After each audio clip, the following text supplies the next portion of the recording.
John. John, it's Tony Barrett here. And hi, Tony. Hi, how are you? Thanks so much for being available today. You're welcome. I'm in the middle of our research group's annual meeting. I've been very grateful to a colleague lending me an office. Well, I'm glad we could work it out. I guess we'll just open it up for Q&A. We just finished watching Professor Kevin Anderson's slideshow, and so we've been sort of updated with the latest science that's available to us. One of the nice things about hosting this is I get to ask the first questions, and I guess the first thing that sort of comes to my mind is how are we at 400 parts per million CO2 at this point, or how close are we? We're quite close. I'm not sure of the exact figure, but I think it's about 393, from what I remember. And I noticed a little more checked yesterday, a little more. Yeah. Okay. Not 400. I've been watching for that. No, not quite yet. So the other point is in the slide he was saying that we've gone up in 2010 approximately 5.6 parts per million. In that, just looking at that, if that continues, I'm pretty good with math, 400, 450. So that could take us. We could be at 2 degrees in 10 years. Is that a fair assumption? No, I think the statistic that you got there is 5.6 is that CO2 emissions rose by 5.6%. So that's the quantity of emissions from the burning of fossil fuels in human activity. Okay, and so then that would add to the stock of CO2 that's resident in the atmosphere. And of course, there are natural processes of removal as well. So it's not like that those 30 gigatons of emissions from anthropogenic sources necessarily accumulate in the atmosphere directly. Okay, but we're still rising about 1.5 parts per million per year. Yeah. So the target is not. Sorry, go ahead. It's not that there's a step lock between the increase in emissions, the increase in atmospheric concentration, and then the subsequent increase in thermal energy in the atmosphere. In each of those stages, there's a different physical process that isn't necessarily linear. All right. Just one more question before we open up to the rest. Just want to confirm the targets that the Tyndall Center is suggesting. So perhaps by 2014, 40% reduction in the CO or in our usage, and then 70% by 2020, and total decarbonation by 2030. Is that accurate? Yeah, this is for the energy system. So this isn't including lots of the other non-CO2 greenhouse gases. But if we're serious about making reductions that are commensurate with a good chance of avoiding a 2 degrees warming, then it seems very necessary that the rich developed countries with historical responsibilities would make cuts of the order of that magnitude of about 10% per annum for the next 20 years. And that's cuts in emissions from energy consumption. Questions in the room? I've just got a quick one. It just strikes me, John, that Kevin's information is so pertinent when he talks about going through the worst of the knowledge, facing up to that and then moving on. Why do you think it seems as though the research or what we hear filtering down from the research is not telling us the worst? You guys seem to have this unique or leadership position. Are you able to gather more scientific, intellectual strength in order to relay this message out to people like ourselves?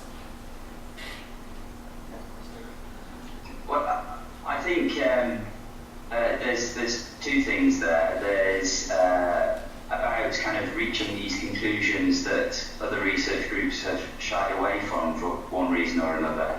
And part of that's about making a conscious decision to look at the numbers quite coldly rather than trying to make make some politically palatable estimations of what, in an ideal world, we might look for in a decarbonisation scenario.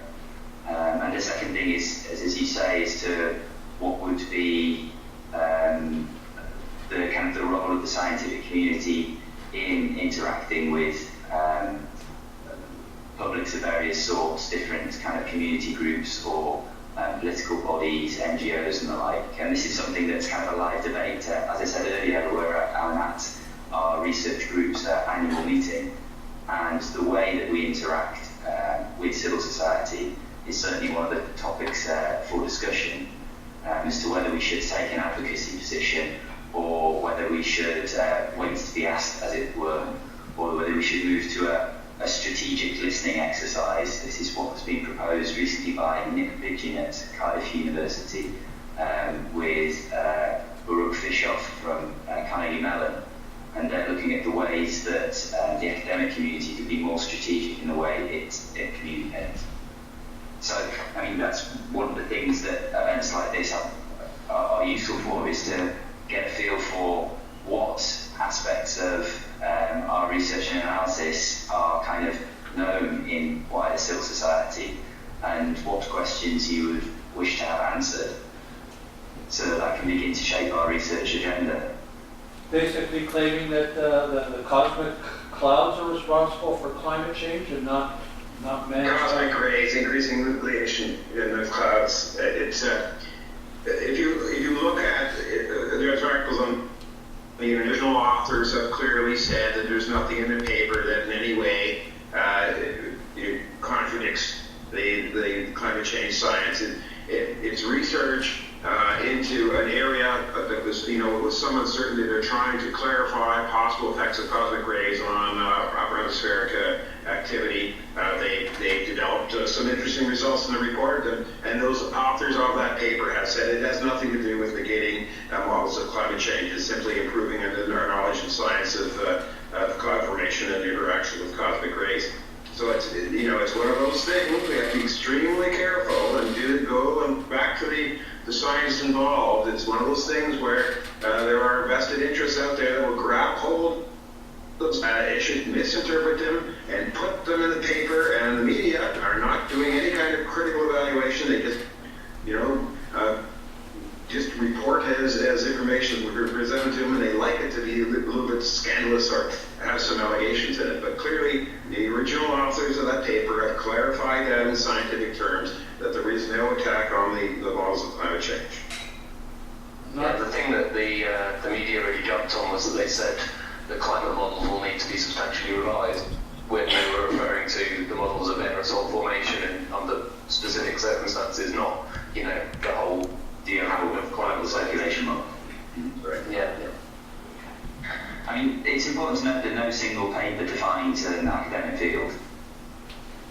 That science progresses through the accumulation of multiple pieces of research. Can you expect controversy to go on as a result of this, regardless of the facts behind those deniers, which, shall we say, abuse this report? Of course you can expect the controversy to go on, because already we've seen numerous allegations and misinterpretations that have been going on for a decade, have been dealt with in scientific literature absolutely beyond question, in some cases more than a decade ago, and they are still raised every day by the deniers who have had them corrected many times before. But their attempt it's a public relations mechanism. It's nothing to do with science, it's nothing to do with climate change. It's a mechanism to create a cloud of doubt and confusion in the public mind to undermine political support for any movement in this area. So they will constantly bring it up again and again and again. Look at the East Anglia paper thing. There have been 5 separate investigations, and every single one of them has said there was never anything was inappropriate in the East Anglia email. Whatever revealings or the stealing of East Anglia emails and revealing of them, there was never any problem. 5 independent investigations yet. You'll still see. I bet you could go on today and find somebody out there citing that as ClimateGate is the nullifies all the 50 years of research on climate in the world. in the media analysis literature, they call them zombie arguments. Arguments that refuse to die. You smack it down and they get back up. And then they train your brain.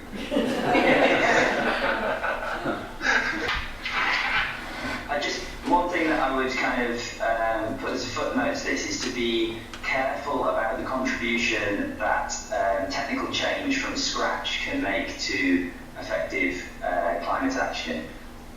It's quite clear from our work that we have this kind of short window of opportunity for avoiding dangerous climate change, and that's pretty much a 20-year window where emissions need to begin to be coming down.